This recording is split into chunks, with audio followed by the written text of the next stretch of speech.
Halo lagi semua, apa kabar teman-teman ya? Semoga sehat dan sejahtera selalu ya. Welcome to a new edition of my video today teman-teman ya. As usual saya akan bicara mengenai satu trending topik teman-teman. But before that, I will show you my chopping boards products dulu ya teman-teman. Kayak gini teman-teman ya. Aduh. Ya teman-teman. Oke. Ini agak besar dan agak berat teman-teman ya. Nah ini ukuran yang tebal ini 10 cm teman-teman ya. Tebal ini 10 cm ya. Nah ini dimensinya 46,5 kali 46,5 cm ini teman-teman ya.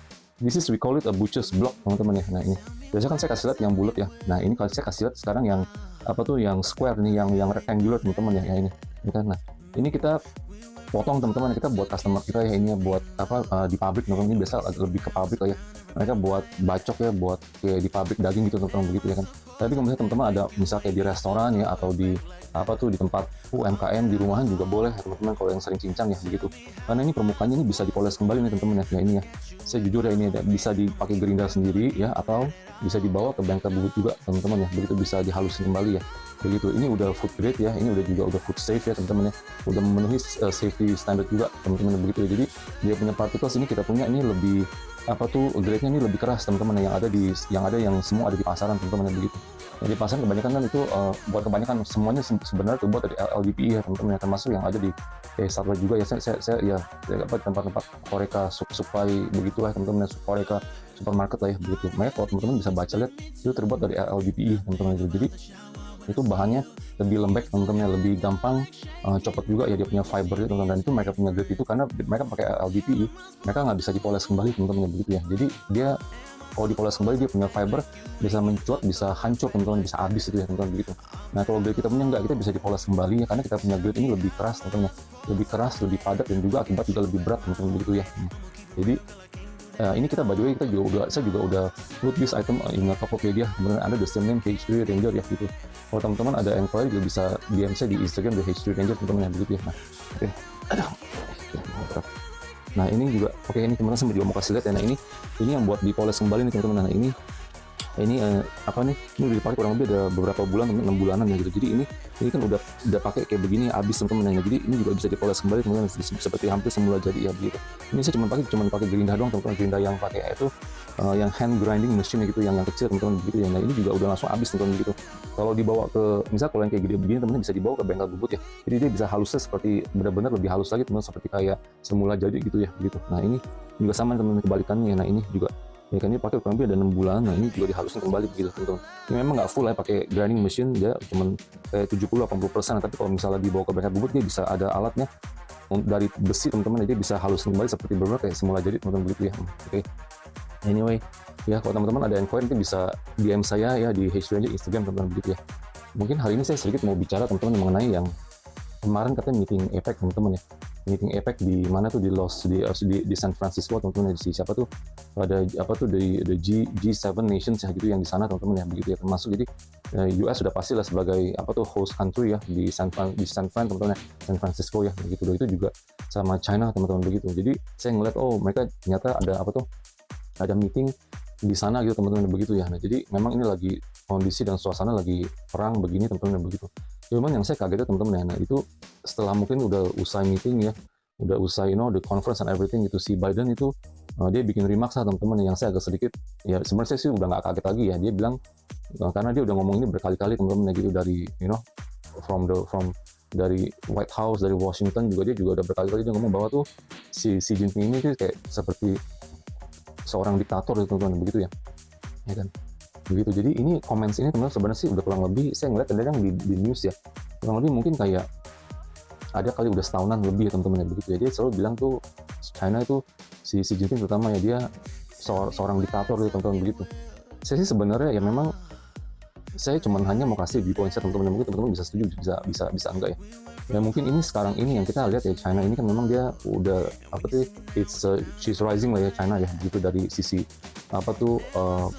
ekonomi, dari sisi dia punya productivity juga teman-teman ya begitu. Dari sisi juga is the biggest market in the world teman-teman ya begitu, consumer market in the world ya, dia has the biggest population juga gitu. Walaupun memang population juga declining teman-teman ya begitu, udah bahkan India udah catching up teman-teman ya, become the number one populous country in the world ya gitu ya. China udah number 2 sekarang ya begitu. Jadi saya ngelihat memang sekarang ini si China memang dia bilang katanya kayak diktator. Kenapa dia bilang sebagai diktator, teman-teman, diktator ya kalau bahasa Inggrisnya. Jadi saya rasa ya, saya juga ngelihat teman-teman memang dengan posisi dia sekarang ini ya, China tuh mungkin dia udah mempunyai lebih banyak bargaining power lah teman-teman begitu.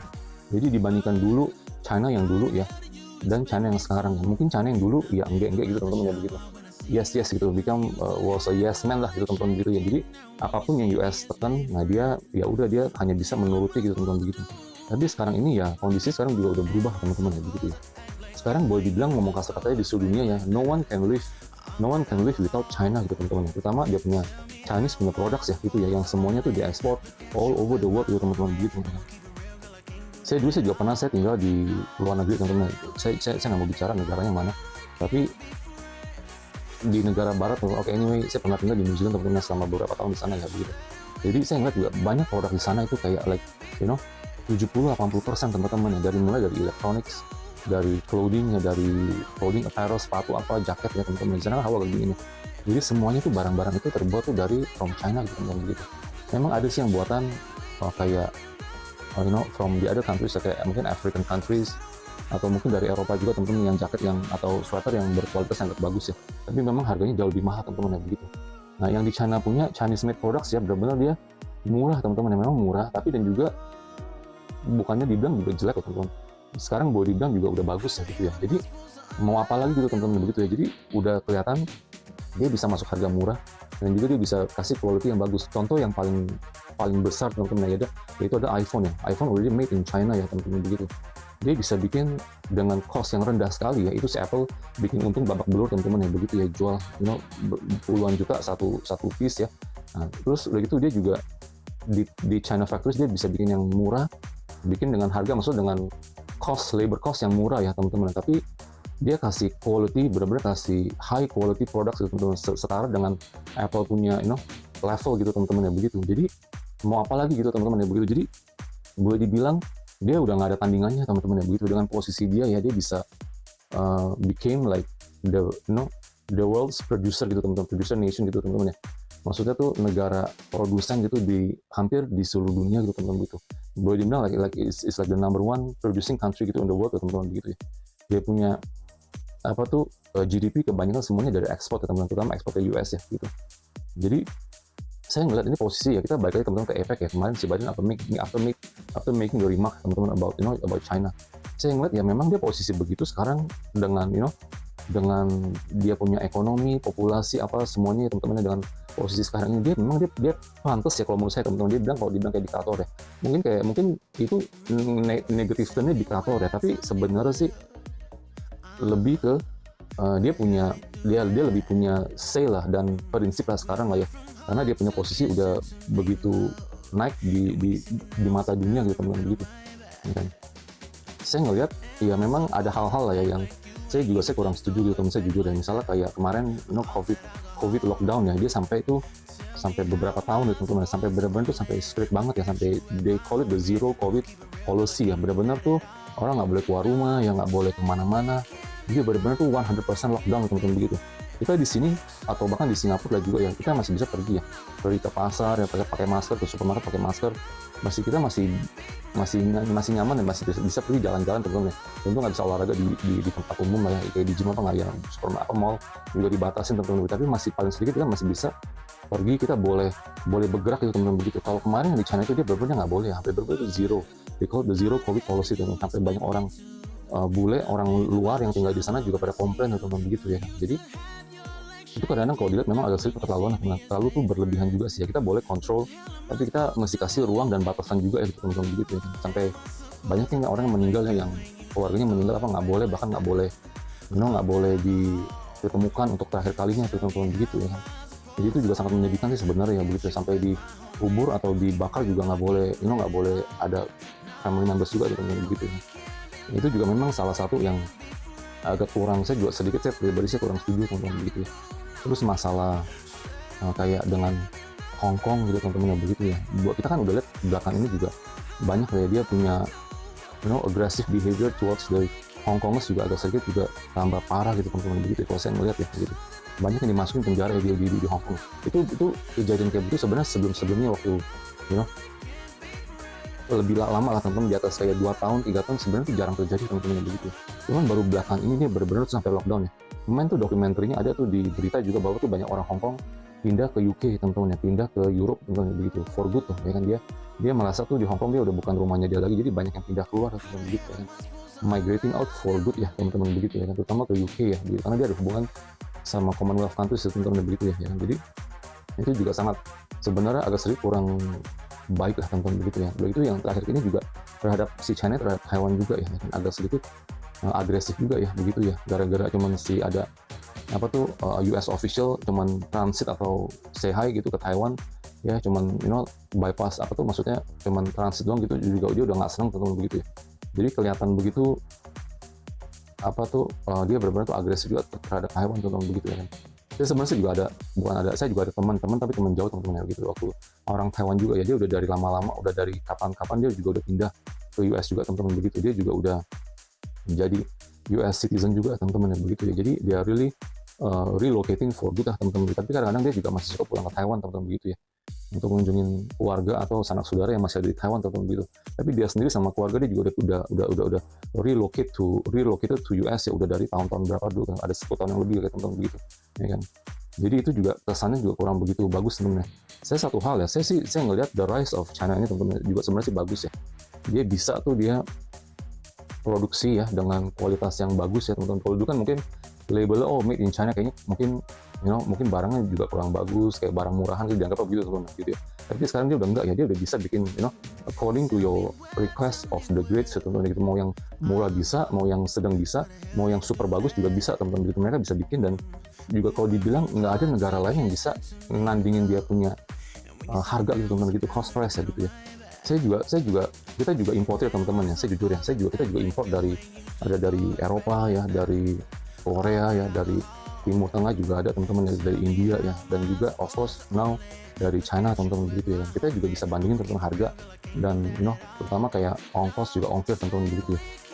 Jadi kelihatan memang ya, kita nggak bisa ngebohong juga teman-teman, bahwa memang kalau kita import dari China teman-teman ya, kita punya cost sama apa tuh biaya kontainer apa juga memang lebih murah teman-teman begitu ya.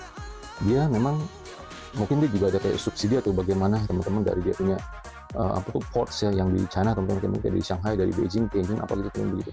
Jadi memang jatuhnya kalau ke Indonesia juga lebih murah teman-teman begitu ya, dibandingin tuh dari negara-negara yang lain teman-teman begitu ya gitu. Terutama mungkin dari paling jauh dari Eropa ya teman-teman begitu. Kita juga nggak bisa ngebohong teman-teman. Jadi memang sejujurnya in terms of apa tuh namanya, udah mana dari pabriknya juga oke, kita juga memang cost kita juga bisa lebih murah teman dari sana ya, dari China. Dan itu juga tambah juga the freight cost ya, terutama container shipping cost ya dari sana juga memang lebih murah juga teman-teman gitu. Jadi overall dia memang winner teman-teman begitu ya. Dia memang dia menang dari sisi banyak hal gitu teman-teman begitu ya. Nah ini sekarang kita memang ya, that's the positive side teman-teman begitu. Dan saya melihat juga mungkin di masa depan ini China juga ya, semakin dia tambah ada power teman-teman ya, semakin kelihatan lah ya dari sisi dari barat versus timur ya teman-teman begitu. Mungkin case yang paling prominent itu yang Huawei case teman-teman ya begitu ya. Dia bikin ya dengan kualitas yang bagus ya, produk-produk Huawei teman-teman ya, dan juga dengan cost price yang lebih murah. Dia juga udah mulai ekspor ke negara-negara mana gitu teman-teman gitu. Tapi sengaja si US ya, terutama US sama Europe ya European punya apa tuh European Commission ya teman-teman begitu. Dia sengaja dia blok gitu teman-teman ya, dia punya Huawei punya produk ya begitu ya. Dituduhnya bilang katanya itu ada semacam kayak ada recording, punya data gitu teman-teman, data recording gitu ya, yang bisa kayak spying gitu teman-teman on the countries, on the people gitu teman-teman begitu. Mungkin contoh yang paling populer kemarin juga yang gempar itu juga masa TikTok teman-teman begitu ya. Bahkan TikTok juga di ban di US ya, ada di negara sebagai negara Eropa juga teman-teman begitu. Jadi kelihatan itu ya memang dengan China rising teman-teman, bukan hanya dari sisi ekonomi ya, tapi sisi social dan juga social media, nah sisi juga product and services gitu. Jadi ada sengaja kayak di blok-blok gitu teman-teman begitu ya kan.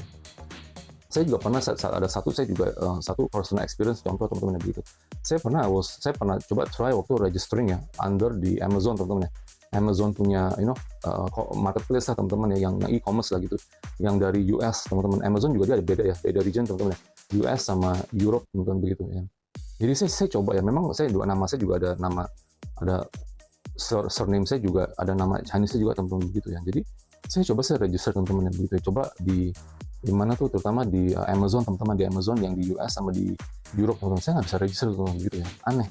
Jadi dia minta data ini ono apa segala macam teman-teman, sampai bahkan tuh mailing punya address lah, mailing address di rumah saya sini apa gitu teman-teman begitu. Jadi dia tuh kayaknya dia udah kasih data semuanya teman-teman, udah application, tapi dia nggak approve gitu teman-teman begitu. Jadi agak sedikit aneh ya begitu ya. Saya nggak tahu saya kenapa. Jadi waktu itu kan memang ya dia juga nggak mau. Waktu itu masih banyak komplain ya teman-teman, saya jujur ya. Komplain tuh di marketplace Amazon ya, dibanjirin banyak sama di Europe teman-teman ya. Europe yang punya Amazon juga ya. Dibanjirin banyak produk dari China gitu teman-teman begitu. Jadi akibatnya ya produk-produk lokal yang di US sama di Europe ya, mereka pada sales mereka menurun teman-teman begitu, karena masuknya ya para seller, Chinese sellers ya, terutama dari China ya, dia masuk ke Amazon di US sama ke Europe juga teman-teman gitu. Padahal saya punya origin, saya kan udah bilang saya bukan dari China teman-teman, tapi saya tulis dari Indonesia ya gitu ya. Tapi dia nggak bisa teman-teman begitu. Jadi tiap kali saya register dia kayak ada masalah teknis atau kayak ada like a processing problem atau bagaimana gitu teman-teman gitu. Udah bukan sekali, udah berkali-kali saya juga begitu teman-teman. Jadi saya juga agak sulit, masa aneh ya begitu ya. Apa karena dia sengaja kan bahwa dia tahu ini orang Chinese teman-teman, jadi dia blok atau bagaimana ya, dia sengaja tuh application-nya sebagai seller itu tidak di-approve gitu teman-teman begitu ya. But anyway, itu ya saya cuma hanya mau sharing dikit ya teman-teman ya gitu.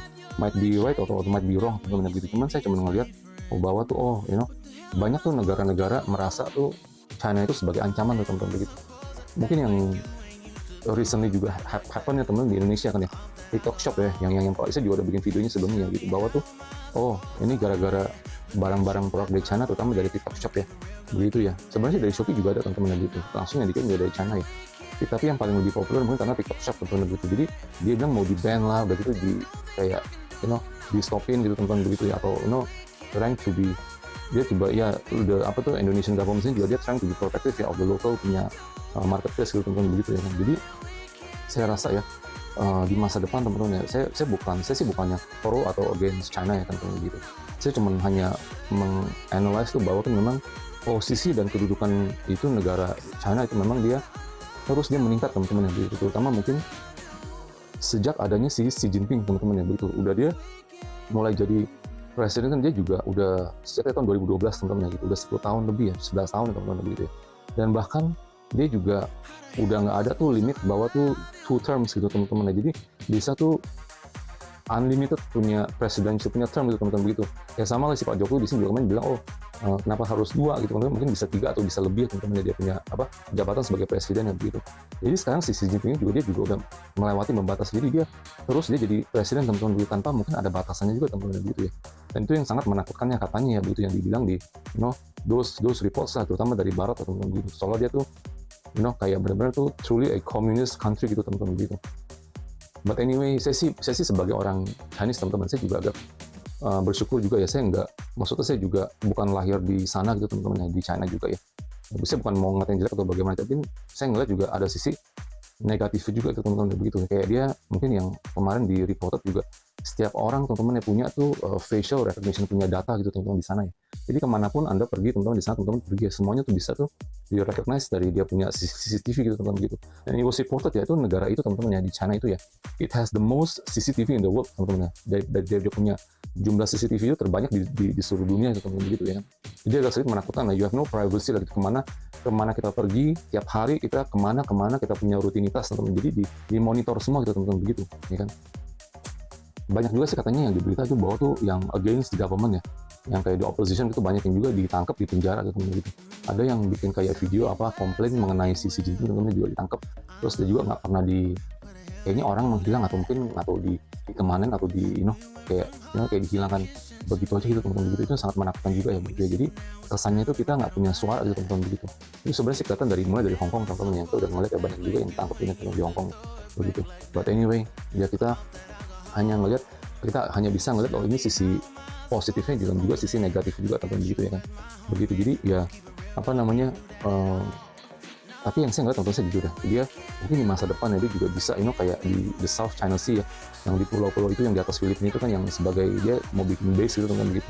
Bahkan US juga nggak bisa berbuat apa-apa teman-teman begitu. Dia udah bikin ngebangun kayak like a military punya base camp di situ teman-teman begitu ya. Jadi bahkan US pun sekarang si Biden administration juga dia nggak bisa berbuat banyak apa-apa gitu kalau saya ngeliat ya gitu, karena juga dia juga merasa tuh ada ketergantungan juga sama China gitu teman-teman begitu ya. Jadi saya ngeliat teman-teman di masa depan ya ini China juga akan terus dia menaik terus teman-teman begitu. Tinggal kita tergantung bagaimana setiap negara itu berhubungan baik sama dia gitu teman-teman begitu. Kalau saya lihat ya teman-teman begitu. Karena kita nggak bisa ngebohongin sih dia punya posisi dan power dia, terutama yang sekarang ini gitu teman-teman begitu. Dan juga udah diperlihatkan dari si Jinping gitu teman-teman. Saya cuma jujur teman-teman, dia tuh saya baru lihat dia memang secara penampilan teman-teman, saya ngeliat dia memang dia dengan mata sipit gitu ya, dia orang penuh rahasia gitu teman-teman begitu ya kan. Orang biasanya mata sipit gitu ya, biasanya orang dia nggak banyak bicara teman-teman, tapi dia dalamnya dia berjalan gitu teman-teman gitu. Dan juga saya ngeliat dia juga tahu bahwa dia ternyata dia juga show ular teman-teman. Saya bukan artinya orang show ular ya, tapi biasanya orang show ular dia tuh pintar sekali teman-teman gitu, biasa banyak berpikir ya. Dan juga kalau sekali ular diem ya, tapi sekali dia bergerak ya teman-teman langsung digigit ya, wah habis ya teman-teman gitu ya. Jadi itu juga ya saya hanya sedikit karakter reading lah teman-teman. Secara penampilan saya juga lihat si Jinping itu teman-teman lebih, tapi anyway kita juga udah ngeliat teman-teman dia punya presidency dan cara dia juga mengelola negaranya dan hubungan relasi sama seluruh dunia gitu teman-teman begitu. But anyway ya, just my viewpoint lah teman-teman begitu ya. There's a positive also as well as negative teman-teman begitu. But anyway ya kita bersyukur ya teman-teman gitu, kita masih bisa menikmati dari Indonesia sini, terutama kita masih bisa menikmati dia punya produk and services lah, terutama teman-teman yang memang dibandingin dari negara-negara lain memang lebih murah, dan juga now with dia punya quality juga tetap juga bagus teman-teman begitu ya. Anyway, if you like my video teman-teman, you can help me to subscribe, like and share teman-teman. Oke, bye bye.